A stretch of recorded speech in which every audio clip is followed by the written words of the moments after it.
বিগত 17 বছরে আমাদের কেউ ছাড় দিয়েছে? আমরা কি ঘরে থাকতে পেরেছি? আমাদের উপরে খুন, হত্যা, জেল, জুলুম সবকিছু আমাদের উপরে যে স্টিম রোলার চালিয়ে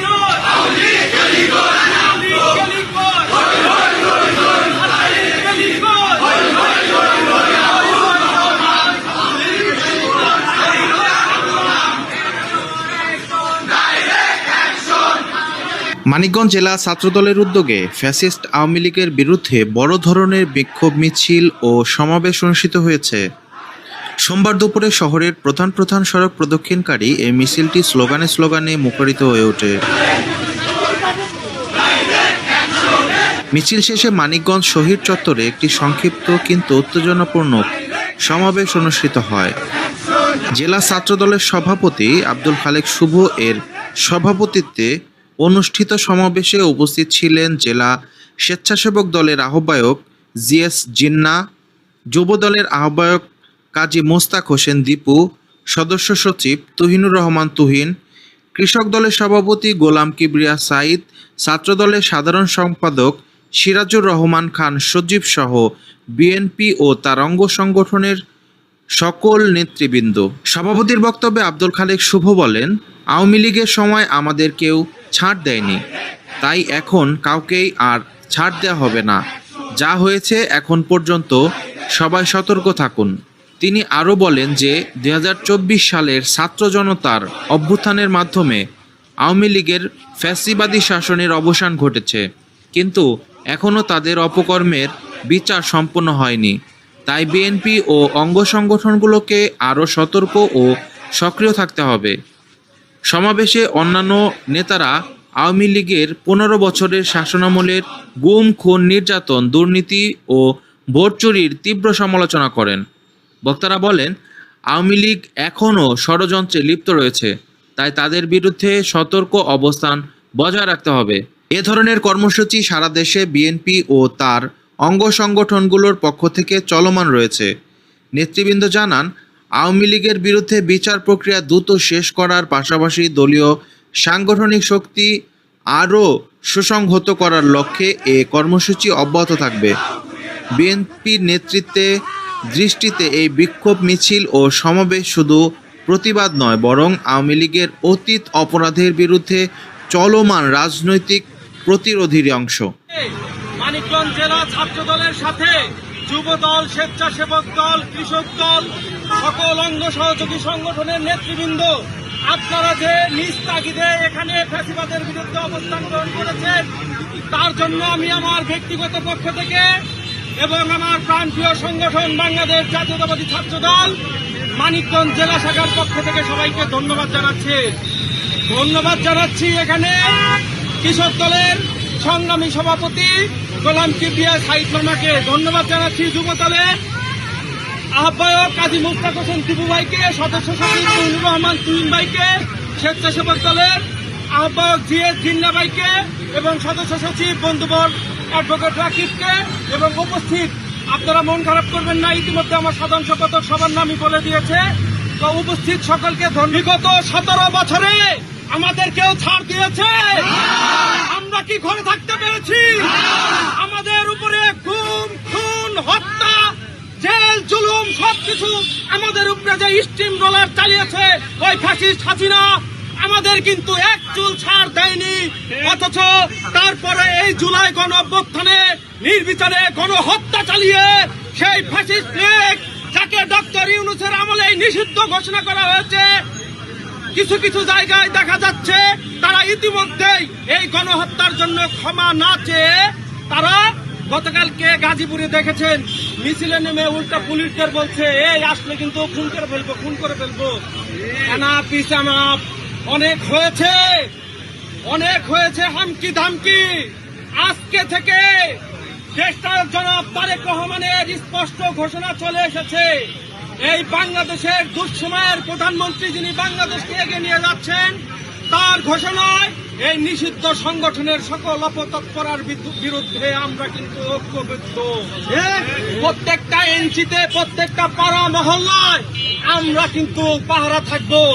এই নিষিদ্ধ সংগঠনের কাউকে দেখা মাত্র কোনো প্রকার ছাড় দেওয়া হবে না। তাদের ধরে ধরে পুলিশে দিয়ে দেওয়া হবে আইন শৃঙ্খলা বাহিনীর হাতে। আর একটা কথা স্পষ্ট বার্তা, দীর্ঘ আন্দোলন সংগ্রামে যাদের কোনো অংশগ্রহণ ছিল না, অথচ তারা দেশে এসেই বিভিন্ন আওয়ামী লীগকে প্রশ্রয় দিয়ে শুরু করেছে। যদি কর্মী না থাকে, আপনি যদি 17 বছরের ত্যাগী কর্মীদের নিজের কর্মী ভাবতে না পারেন, তাহলে আপনি ঘরে বসে থাকবেন। কিন্তু ওই আওয়ামী লীগের দোসরদের যদি আপনিও শেল্টার দিয়ে থাকেন, তাহলে আপনাকেও আমরা দাঁত ভাঙা জবাব দেব। ফাঁসিবাদের বিরুদ্ধে direct action, action to action, direct action, ছাত্রলীগের বিরুদ্ধে ডাইরেক্ট অ্যাকশন, ফাঁসিবাদের বিরুদ্ধে ডাইরেক্ট অ্যাকশন। আমাদের বাবা মা ভাই বোন এদের রক্তের সাথে যদি কেউ বেইমানি করে ফ্যাসিস্টদের আশ্রয় দেওয়ার জন্য চিন্তা ভাবনা করে, তাহলে তার দাঁত ভাঙা জবাব দেব। এই বক্তব্য শুধু তারই লাগবে যে এই ধরনের অপকর্ম ইতিমধ্যে শুরু করেছে এবং নিজের বাড়িকে পার্টি অফিস বানিয়েছে। পার্টি অফিস, সেখান থেকে বিএনপির নামে উল্টাপাল্টা লেখা শুরু হয়েছে। এরপরও যদি আপনি যদি সংশোধন না হন, তাহলে আপনার বিরুদ্ধে আমরা বিগত দিনে যেভাবে ছাত্র দল, যুব দল, স্বেচ্ছাসেবক দল, কৃষক দল, শ্রমিক দল ঐক্যবদ্ধ ভাবে ফ্যাসিস্টদের বিরুদ্ধে আন্দোলন করেছি, এখন কিন্তু বলতেছি আপনাকে ফ্যাসিস্টের অংশ হিসেবে আন্দোলন শুরু করব। আমি আমার বক্তব্য আর দীর্ঘায়িত করব না, শুধুমাত্র এতটুকু মেসেজ, আগামীকালকে 23 জুন আগামীকাল ওই নিষিদ্ধ সংগঠনের প্রতিষ্ঠা বার্ষিকী উপলক্ষে ওরা যদি রাজপথে নামার কেউ অপতৎপরতার দুঃসাহস দেখায়, প্রিয় ছাত্রদল নেতৃবৃন্দ, কেন্দ্র থেকে স্পষ্ট মেসেজ এসেছে। প্রত্যেকটা কলেজ, প্রত্যেকটা ইউনিয়ন, প্রত্যেকটা পাড়া, মহল্লা, উপজেলা, জেলায় আমরা আগামীকাল সকাল 5টা থেকে অবস্থান গ্রহণ করব।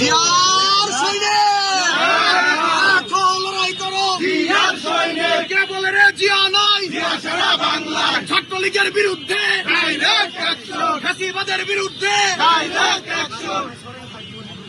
আমরা আগামীকাল আজকে এখন থেকে আমরা বিকেলেও আমরা প্রস্তুতি গ্রহণ করে প্রত্যেক জায়গায় আমরা ঘুরে ঘুরে আমরা পাহারাদারের দায়িত্ব পালন করব এবং আগামীকাল সকাল থেকে ভোর 5টা থেকে আমরা নির্ঘুম ভাবে অতীতে যেমন পাহারাদারের দায়িত্ব পালন করছি ইমানের সাথে, আগামীকাল থেকেও শুরু হলো আমাদের পাহারাদার দায়িত্ব। আমাদের সাথে থাকবে আমাদের সিনিয়র সংগঠন, আমাদের যুব দলের ভাইরা, কৃষক দলের ভাইরা, স্বেচ্ছাসেবক দলের ভাইরা, শ্রমিক দলের ভাইরা, সকল অঙ্গ সহযোগী সংগঠন। আমরা অতীতের ন্যায় ঐক্যবদ্ধ ভাবে আগামীকাল মানিকগঞ্জের 3টি আসন, মানিকগঞ্জ 2 আসনের লোকজন নেতৃবৃন্দু 2 আসনে পাহারাদারিত্ব করবে, এক আসনের নেতৃবৃন্দুরা পাহারাদারিত্ব করবেন ঐক্যবদ্ধভাবে। 3 আসন আফরোজা খান, রীতা আপার এবং বাংলাদেশ সরকারের বেসামরিক বিমান পরিবহন পর্যটন মন্ত্রীর এই 3 আসনকে পাহারাদারিত্ব করবো আমরা ইমানের সহিত সকাল 5টা থেকে। আমরা যেন আগামীকাল আজকে এখন থেকেই আর কেউ ঘুম না আসি এবং আগামীকাল 11টার সময় আমরা ঐক্যবদ্ধ ভাবে মানিকগঞ্জে একটা বড় সমাবেশ করব। বিক্ষোভ সমাবেশ কি ইনশাআল্লাহ আমরা পারবো তো? অনেক লম্বা মিছিল করেছেন, দীর্ঘ সময় মিছিল করে দীর্ঘ সময় বক্তব্য শুনেছেন। মানিকগঞ্জ 3-এর এমপি, মানিকগঞ্জ জেলা বিএনপির আহ্বায়ক এবং বাংলাদেশ সরকারের বেসামরিক বিমান পরিবহন ও পর্যটন মন্ত্রী আফরোজা খান, রীতা আপার ক্লিয়ার নির্দেশ, ফ্যাসিস্টদের বিরুদ্ধে, নিষিদ্ধ সংগঠনের বিরুদ্ধে যেমন আমরা জিরো টলারেন্স, তেমনি মাদকের বিরুদ্ধেও আমরা জিরো টলারেন্স এবং সোচ্চার। যত প্রকার গুপ্ত অপপ্রচার, যত প্রকার যা কিছু চালাক, আমরা আমাদের কাজে অব্যাহত থাকবো। ওরা পলিয়ে থেকে এখন অনলাইনে গুজব তৈরি করার চেষ্টা করবে, আমরা কোনো গুজবে পাড়া দিয়ে আমরা সচেতন ভাবে রাজপথে প্রতিহত করব। সাহস থাকলে রাজপথে নেমে আসুন। আমি আমার বক্তব্য এখানেই শেষ করছি। আজকের এই সমাবেশের সমাপ্তি ঘোষণা করছি এবং কি সমাবেশে আগত সকল নেতৃবৃন্দ, 7 থানার নেতৃবৃন্দ, যুবদল, স্বেচ্ছাসেবক দল, কৃষক দল, শ্রমিক দল এবং সকল অঙ্গ সংগঠনের আগত নেতৃবৃন্দকে ধন্যবাদ জানিয়ে এবং সাংবাদিক ভাইদের ধন্যবাদ জানিয়ে আমি আগামীকাল সবাইকে ইমানদারের সাথে পাহারাদারিত্বর আহ্বান জানিয়ে আমি আমার বক্তব্য শেষ করছি।